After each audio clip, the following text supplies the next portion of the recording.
The grand ballroom of the St.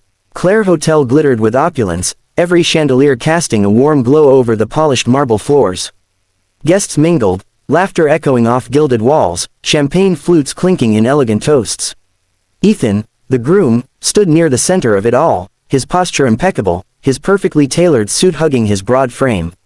He smiled at his bride-to-be, Madison, who shimmered in a designer gown that had cost more than most people spent on an entire month's rent. Everything about the night screamed perfection, wealth, status, and victory. Yet beneath Ethan's smug confidence was a simmering, spiteful excitement.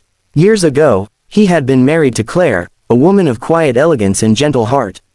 Their marriage hadn't been perfect, but it had been real. Yet when the divorce came, he had ensured her life was stripped bare, her modest apartment, her little savings, and even her dignity had been pawns in his plan to assert dominance.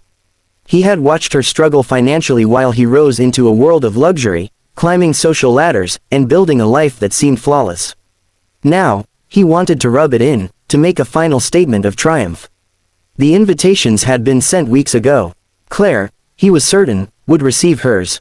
He had crafted the wording carefully, not a polite request, but a subtle jab, your presence would be appreciated. The phrase dripped with condescension, a silent challenge to the woman he once claimed to love. She'll come, Ethan told his closest friends, a sly smirk curling his lips. And when she does, the world will see the difference between her life and mine. Her ragged clothes, her tired face, and her miserable children, it'll all be there for everyone to see. His friends chuckled, raising their glasses in agreement, reveling in the anticipation of the spectacle. Madison rested a hand on his arm, her eyes flicking with curiosity. Are you sure this is necessary?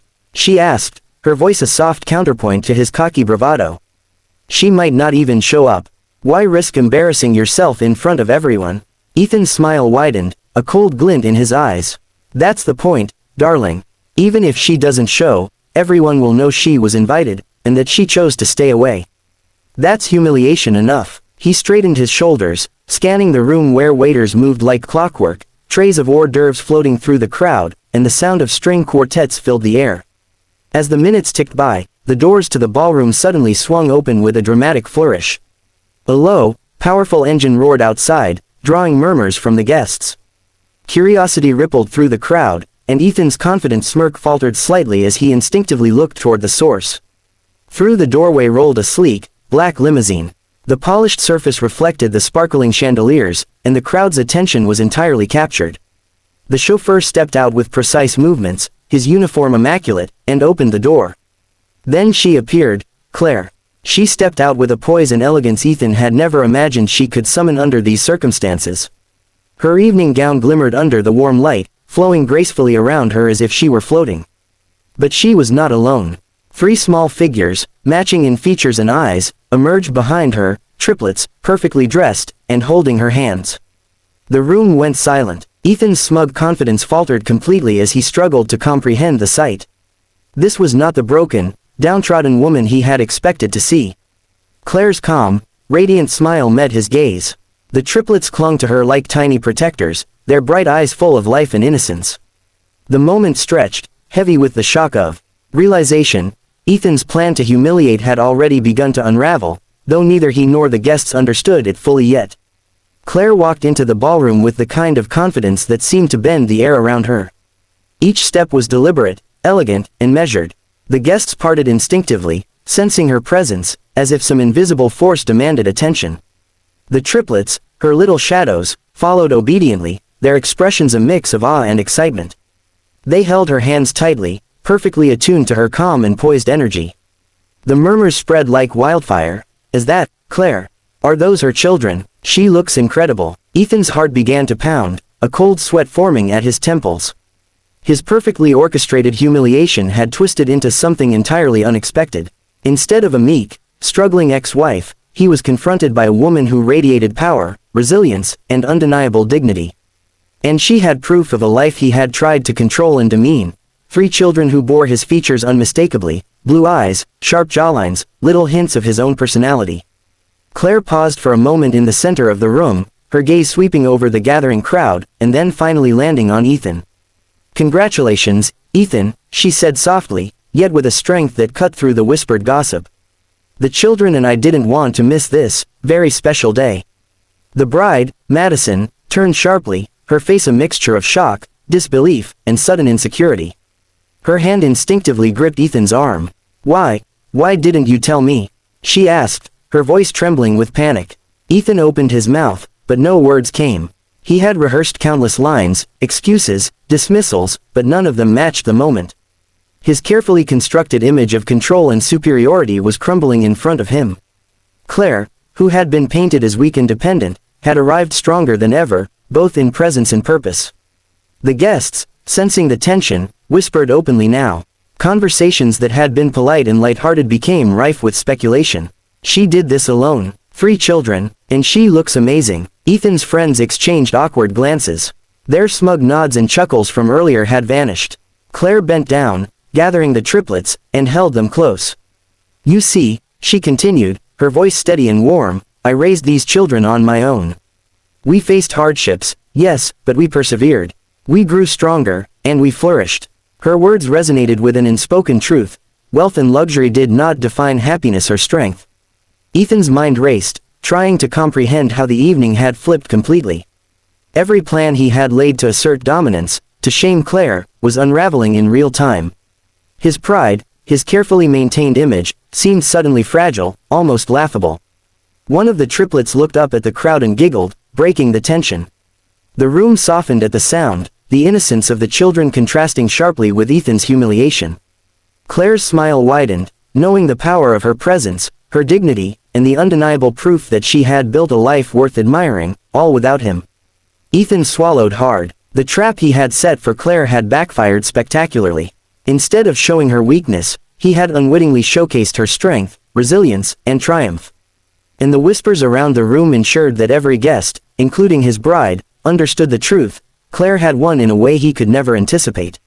The triplets, oblivious to the tension in the air, broke free from Claire's hands and darted toward the wedding cake, their laughter echoing like tiny bells across the grand ballroom. Guests melted at the sight, bending down to coo and interact with the children, whose charm and innocence instantly softened the atmosphere. Claire followed calmly, her presence commanding yet graceful, every step a testament to composure and quiet strength. Ethan stood frozen near the center of the room, his mind a storm of disbelief and panic. The smug certainty he had carried throughout the day evaporated, leaving him exposed, vulnerable, and utterly unprepared. His friends, once eager to laugh at his supposed triumph, now averted their eyes, uncomfortable at the shift in power and attention.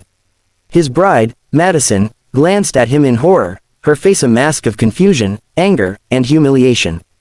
Claire approached the cake, kneeling briefly to adjust the tiny bow on one of the triplets' suits. The room seemed to pause, caught between admiration and awe. When she finally straightened, she faced Ethan once more, her eyes calm, radiant, and unwavering. "You invited me to shame me," she said, her voice soft but clear, carrying effortlessly through the hush. "But standing here today, I realize it's not I who stands diminished, it's you." The crowd murmured in agreement, drawn into her words and presence. Her calm confidence radiated a quiet authority that Ethan had never matched, no matter how many boardrooms he had conquered or parties he had hosted. Each word she spoke landed like a measured strike, undoing years of arrogance and cruelty in the span of a single moment. She turned to the children, lifting them gently into her arms. "These 3, she continued, glancing at Ethan, "are my pride, my joy, and proof that love, determination, and resilience outlast wealth and arrogance." The triplets giggled, clinging to her neck, their innocence and laughter illuminating the room like sunlight breaking through storm clouds. Ethan's bride, unable to contain herself, demanded, "Why didn't you tell me about them?" The question was sharp, accusatory, and it cut through Ethan's defenses like a knife. He opened his mouth, searched for words, but found none. Every explanation he could muster seemed feeble, hollow, and meaningless. His carefully constructed narrative of success and control had crumbled under the weight of truth, grace, and undeniable proof of Claire's triumph. Claire walked toward the exit with the children, her gown trailing elegantly behind her. She paused at the doorway, casting a final glance at Ethan, her eyes steady, her smile unwavering. "You tried to shame me, Ethan," she said softly, yet with undeniable authority. "But today, it isn't I who is humiliated. It's you." The limo doors opened, and she and the triplets stepped inside, the sleek vehicle pulling away with a quiet dignity. The guests erupted into whispers, nods of respect, and soft applause, acknowledging the incredible display of courage, strength, and poise. The ballroom, once filled with celebration and anticipation of triumph, was now marked by Ethan's silence and the undeniable admiration for the woman he had tried to diminish. Ethan sank into his chair, the reality of his own arrogance hitting harder than any insult could have. He had sought to show the world Claire's weakness, but she had revealed something far more powerful: resilience, dignity, and the kind of strength that could never be bought or controlled. The night that was supposed to crown his victory ended instead as a testament to her triumph, and his undoing.